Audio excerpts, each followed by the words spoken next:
apresentar para vocês o 14º vídeo da série do Reino de Deus. Então nós vamos explicar de maneira bem simples, e eu quero antecipadamente pedir aos irmãos budistas que me perdoem alguma falha que eu tiver cometido, né? Alguma coisa que eu tenha falado que possa ter ofendido. Não foi essa a minha intenção. Pois bem, comecemos com uma pergunta bem simples, e eu emendo logo com outra pergunta. Quem é Buda? Né? Buda, budismo, né? Qual é a sua doutrina? Então, no budismo não existe a figura de um Deus que tenha sido responsável pela criação do mundo. Tá?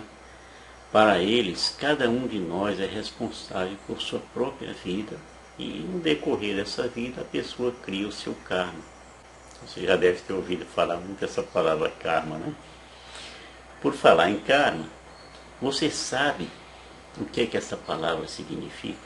Então, daqui a pouco nós explicaremos o sentido não só de karma, como também de dharma, tá? Já. Mas vamos voltar às perguntas que eu fiz agora há pouco, as duas perguntas.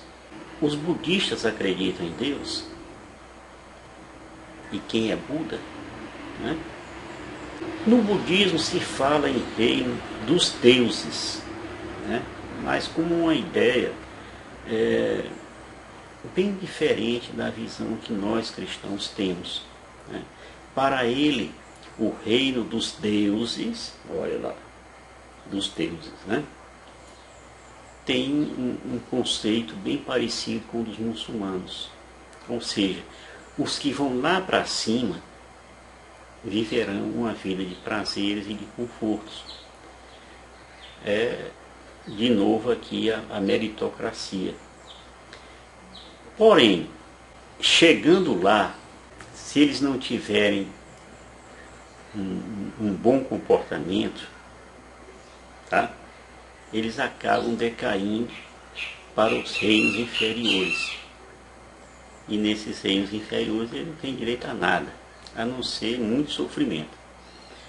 Então é por isso que para eles o reino dos deuses às vezes não é considerado um bom destino, né? Pelo fato dele poder cair para esse reino inferior, né? Então, nesse sentido, o nascimento humano, vou colocar aqui reencarnação, seria uma opção muito melhor. Em vez de ficar lá no bem bom, podendo cair, ele reencarna, né? Você vê que é bem diferente do conceito que nós temos de reino de Deus. Então vamos explicar o significado das palavras, né? Primeiramente, karma com C ou com K, né? Então karma significa ação em sânscrito. Sânscrito é uma antiga língua sagrada da Índia. Então vem da religião budista, hinduísta e jainista, essa palavra karma, né? Então na física, essa palavra é equivalente à lei. Para toda ação existe uma reação de forma equivalente em sentido contrário. Essa questão é relacionada às nossas ações e às consequências das nossas ações. É uma espécie assim de lei do retorno. Então essa lei do karma diz que todo bem ou mal feito numa vida trará consequências na sua vida atual ou nas próximas existências. Isso aí para eles é conhecido como, não só para eles, mas em várias religiões é conhecido como justiça celestial. A outra palavra que eu queria comentar com vocês é a palavra Dharma. Então a palavra Dharma no hinduísmo é a lei única que governa ao mesmo tempo a natureza sensível e suprassensível, a sociedade e a moral. Né?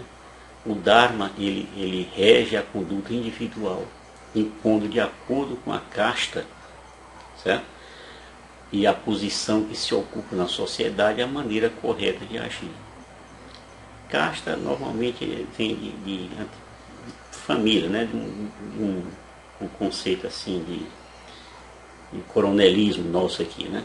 Já no budismo, a palavra Dharma é a lei da verdade que determina a realidade espiritual de todos os seres humanos. E isso naturalmente se confunde com a doutrina de Buda, né? Isso aí eu peguei na Wikipédia, tá? Então, embora o hinduísmo seja uma filosofia bem mais antiga, foi o budismo quem primeiro se expandiu para outras nações. E devo aqui esclarecer que essa religião, vamos definir assim, religião, né? Que é uma filosofia, nasceu na Índia. E hoje tem muitos adeptos na China, no Japão, na Coreia do Sul, no Sri Lanka, né? E em muitas outras nações, inclusive aqui no Brasil.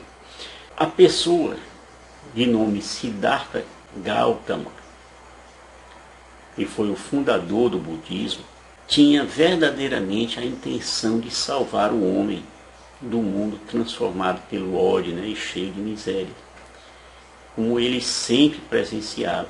E por isso eu quero falar aqui um pouco de quem era esse Siddhartha Gautama. Ele nasceu em 563 a.C. e morreu em 483 a.C., né? Então aí por aí você vê que ele morreu com 80 anos. Ele é conhecido como Buda, o desperto, né? Ele foi um príncipe de uma região do sul do atual país que a gente chama de Nepal, né? Tem vários monges, mosteiros, né, essas coisas, ali perto da China. E ele, tendo renunciado ao trono, porque ele era de uma família muito influente, né? Ele renunciou ao trono e se dedicou à busca da erradicação das causas do sofrimento humano. E não só dos humanos, mas dos animais em geral, das flores, da flora, fauna, né? E assim, nessa busca que ele se dedicou, ele encontrou o caminho até o despertar, ou como a gente chama, a iluminação. E após esse processo, ele se tornou mestre, como queira, professor espiritual. Foi dessa forma que ele fundou o budismo. Ele era uma asceta, uma pessoa que praticamente passava semanas sem comer. Ele chegou a pesar, dizem que chegou a pesar 20 quilos. Ele era não tão alto, mas também não era baixo. Mas ficou só o couro e os ossos. Então, em muitas tradições budistas, ele é considerado como o supremo Buda, né?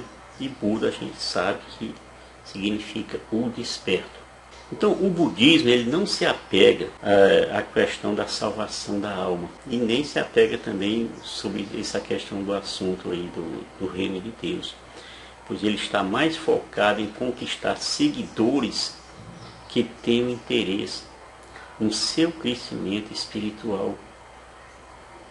E isso tudo através dos ensinamentos que ele pregou durante a vida dele, tá? Mas aí existem diferenças com os cristãos, diferença com os muçulmanos, né? Sobre o entendimento do reino de Deus. Vamos ver algumas, né? Os budistas, eles são dependentes do universo em tudo. Tanto que no que é vivo e que eles veem, como também naquilo que ele não vê e que também não é vivo. Então eles creem que tudo que fizeram para esse mundo ao redor, de bom ou de mal, produz resultados sobre eles. Tá? Vamos ver então a questão do renascimento. Esse renascimento é o local para onde vão as almas, nessa filosofia dele, né? E como esse renascimento ocorre dentro de cada um dos 6 reinos, nós vamos falar desses 6 reinos, um por um aqui, né? Então, como é que ele ocorre dentro de cada um desses 6 reinos de desejos, conforme é anunciado, tá? O renascimento em alguns dos céus mais altos, né, que é conhecido como, né, Surya-Hansavan, que são moradas puras, né, eles só podem ser alcançados por pessoas com enorme realização espiritual, né, que são conhecidas como não regressistas, ou seja, pode voltar para trás, né? Já o renascimento no reino sem forma somente pode ser alcançado por aqueles que podem meditar sobre, outra palavrinha aqui para vocês, Araparhuanas, ou seja, são meditações informes. Então, 4 níveis, essas meditações informes, sucessivos de meditação em objetos não materiais. Mas vamos ver quais são esses reinos. O primeiro deles é o reino humano, né? O reino Manusia, né? Esse reino ele é baseado na paixão, desejo e dúvida, né? O reino dos homens é diferente dos outros reinos, pois é o único que possibilita a plena iluminação. Junto com o reino animal, são os 2 reinos terrenos, ou seja, o reino humano e o reino animal são os 2 reinos terrenos, embora se aceite que seres de outros 4 reinos, que nós vamos falar daqui a pouco, possam coabitar no mesmo espaço, né? Embora geralmente não seja possível interagir com eles, tá? Então os seres humanos têm uma expectativa de vida menor do que os seres de outros reinos, né? Exceto aqueles do reino animal. E isso aí permite uma vida muito mais longa, né? Os seres dos outros reinos vivem muito mais do que as pessoas do reino humano e reino animal. O segundo reino é o reino Asura, que é o reino chamado dos semideuses, né? Ele caracteriza-se pelas tendências arrogantes, né? Raiva e militarismo. Asura, que é uma palavra em sânscrito, que no budismo se refere ao degrau mais baixo dos deuses ou semideuses. Então, o estado de um Asura, tá? Ele reflete o estado mental de um ser humano obcecado com a força, com a violência, né? Está sempre procurando uma desculpa para entrar em guerra, para entrar em conflito com os outros. São irritadiços demais, né? Com todo mundo.